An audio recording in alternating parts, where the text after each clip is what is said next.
Magandang gabi po, Luzon, Visayas at Mindanao.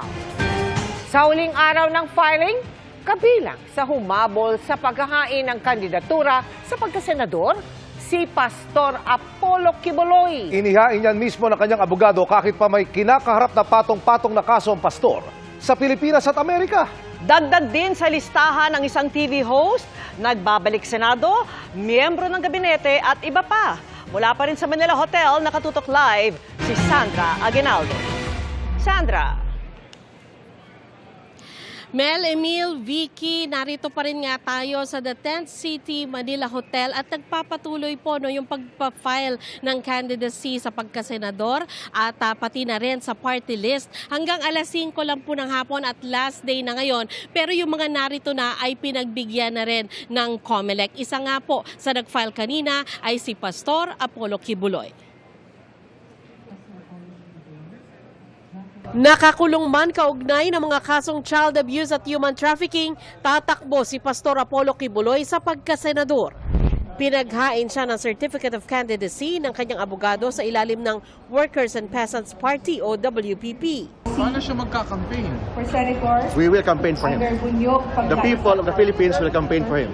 Tulad ng ibang aspirant, tinanggap ang kanyang Certificate of Candidacy pero wala pang kasiguruhang mailalagay ang pangalan niya sa balota. Considering na nandito na yung COC, ma'am, magbe-beg off ako na hindi muna namin sagutin kasi kung sakali man, ang question po ay aakyat talaga sa COMELEC and the COMELEC has to decide about it. Naghain din ng kandidatura para magbalik Senado si Kiko Pangilinan na sinamahan ng kanyang misis na si Sharon Cuneta. Tumatakbo siya sa ilalim ng Liberal Party. Tatakbo ring senador si Attorney Vic Rodriguez. Minsan siya naging campaign spokesperson at executive secretary ni Pangulong Bongbong Marcos. Pero nagbitiw siya sa gabinete noong 2022 matapos lang ang ilang buwan sa pwesto sa gitna ng kontrobersya noon sa sugar importation. Ngayong hapon, nag-file din ng kanyang COC ang TV host na si Willie Revillame. Nag-file din ng kandidatura sa pagkasenador sina dating Commission on Audit Commissioner Heidi Mendoza, si Sagip Party List Representative Rodante Marcoleta, Peter Jovenel Advincula, pati na sina Princess Jade Ramos, Jovelyn Aceron, Leandro Versales Jr., Fernando Advincula, Joseph Delgado, Eric Alcantara, Rosalyn Corazol Cay, Randy Red, Romulo San Ramon, Abel Adorable, Mercedita Acopiado, Randy Restum, Emilio Chan, Deviando Biazon Sr., Roy Cabonegro, Rodolfo Basilan, Primo Aquino, Sani Domingo, Jem Domatoy, Rowel Lamoste na nagpadala ng representative, Monique Solis Coquinaras, Ismael Bajo.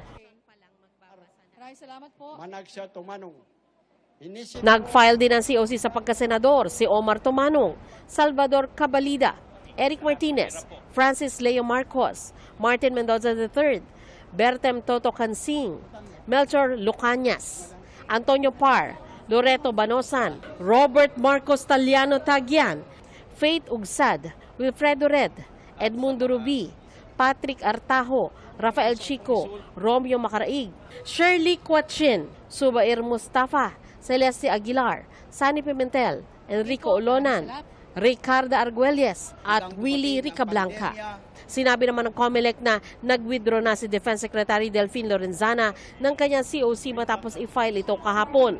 Ayon sa COMELEC, sasalain nila ang mga nag-file ng COC gaya ng mga napatawan ng perpetual disqualification to hold public office.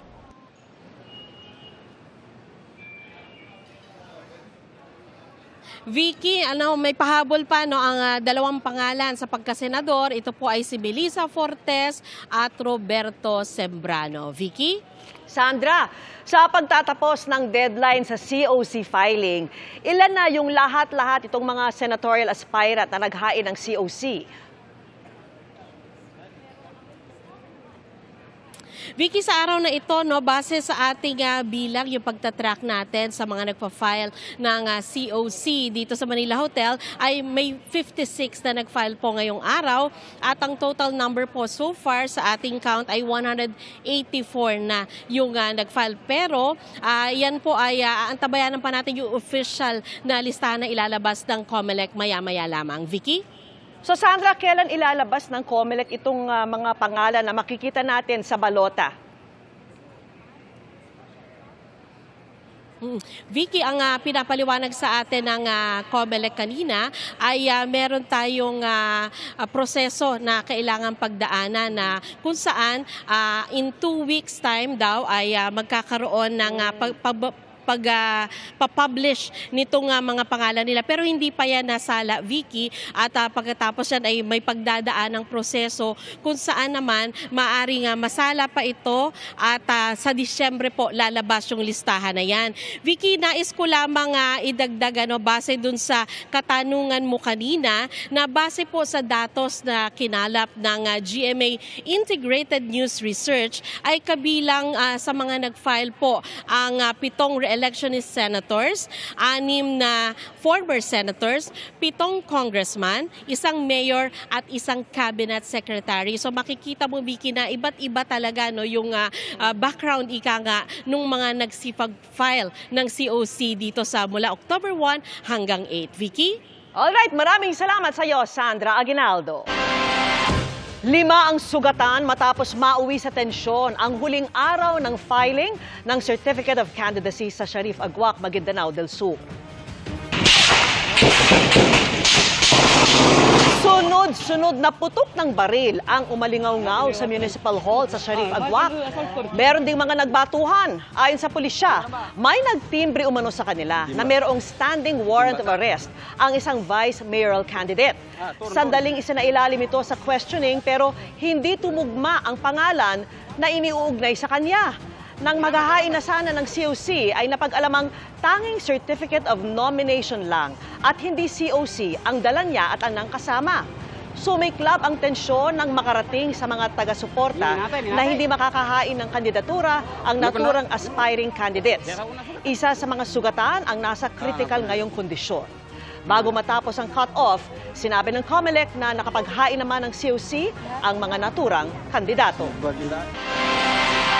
Mainit din ang tapatan sa ilang lokal na pamahalaan. Sa Davao City, naghain ng kandidatura sa pagkaalkalde ang minsang naging Duterte presidential spokesperson na si Attorney Carlo Nograles. Kung walang aatras, magtatapat sa mayoral race sina Nograles at si dating Pangulong Rodrigo Duterte na naunang naghain ng Certificate of Candidacy sa parehong posisyon kahapon. Bago ang COC filing, nagbitiw sa posisyon bilang Civil Service Commission Chairperson si Nograles kahapon. Bukod sa dalawa, magtatapat din ang kapatid ni Nograles na si Margarita Ignacia at ang anak ni Duterte na si Pulong sa pagkakinatawan ng unang distrito ng Davao City. Bagamat naging magkaalyado, matagal na nga naging magkalaban sa politika ang mga Duterte at mga Nograles. 1992, nang talunin ni Duterte sa pagka-mayor ng Davao City ang ama ni Carlo Nograles na si Prospero Nograles. 2 Janice naman ang magtutuloy sa tapatang Teves de Gamo sa Negros Oriental. Partikular yan para sa 2nd distrito ng probinsya kung saan tatakbong kinatawan si Pamplona Mayor Janice de Gamo, ang biyuda ni dating Gobernador Roel de Gamo. Naghain din ng kandidatura si Janice Teves Gaston, tiyahin ni ex-Congressman Arnolfo Arnie Teves Jr. Paglalabanan ng 2 Janice ang posisyon ni dating Congressman Teves na sangkot sa umano'y pagpatay kay nooy Governor de Gamo noong March 2023. Opisyal na ang laban para sa Manila City Hall nila dating Manila Mayor Isko Moreno at kasalukuyang Mayor Hani Lacuna, pero tatapatan din sila ni Congressman Sam Versosa at 3 iba pa. Nakatutok si Oscar Oida. Maagang napuno ng mga tao ang mga kalsada sa paligid ng Arroceros Park sa lungsod ng Maynila. Sasamahan daw nila sa pag-file ng Certificate of Candidacy sa pagka-mayor si dating Manila Mayor Isko Moreno. Babanggain ni Moreno ang dati niyang bise at kakampi, si incumbent Mayor Hani Lacuna, na nauna nang nag-file ng kanyang COC. Anya, maayos naman daw siyang nagpaalam kay Mayor Lacuna. I respectfully ask Ate Hani, Ate, pwede akong bumalik sa pagka-mayor. And swiftly, she answered, no, I'm running for re-election. And, siyempre, ayoko naman siyempre nakaupo naman siya eh. Siya yung nakaupo. Karapatan naman din niya yun. So, what I did is kiss her and said goodbye and hug Doc Pox. Kasi alam mo, ito mahal na mahal ko yung mga yan, sa totoo lang. Mahal. Dahil kay Danny Lacuna. Bilang pagtanaw ng utang na loob. The last time we spoke to each other was, I think, July 12. Doon niya sinabi? Opo. Paano po niya sinabi sa inyo? Sabi ho niya, tatakbo po siya. Ano po sabi? Wala po akong sinabi. Pinakinggan ko lang po siya. That's face-to-face po. Dati nang sinabi ni Moreno na second father niya ang ama ni Lacuna na si dating Manila Vice Mayor Danny Lacuna na naging mentor daw niya sa politika. Tatakbo rin bilang mayor ng Maynila si Tutok to Win Party List Representative Sam Versosa. Ang mga taga Maynila naman may karapatang pumili ng gusto nila eh. Kasi nakakalungkot eh, puro away na po eh. Naghain din ng COC sa pagka-mayor sina Alvin Abisilla Karingal, Michael Gosay at Jerry Sindo Garcia. Para sa GMA Integrated News, Oscar Oida, nakatutok 24 oras. May mga humabol din na party list sa huling araw ng COC filing. 53 mga nominado ng mga party list ang nag-file ng kanilang Certificate of Nomination at Certificate of Acceptance of Nomination ngayong araw. Sa kabuuan, 190 party list ang naghain ng kandidatura mula October 1 hanggang ngayong araw para sa eleksyon 2025 base sa pagtatala ng COMELEC. Mula sa iba't ibang sektor ang mga party list na nagpasa ng kanilang mga dokumento. 20% ng kabuang miyembro ng Kamara ay mula sa mga party list.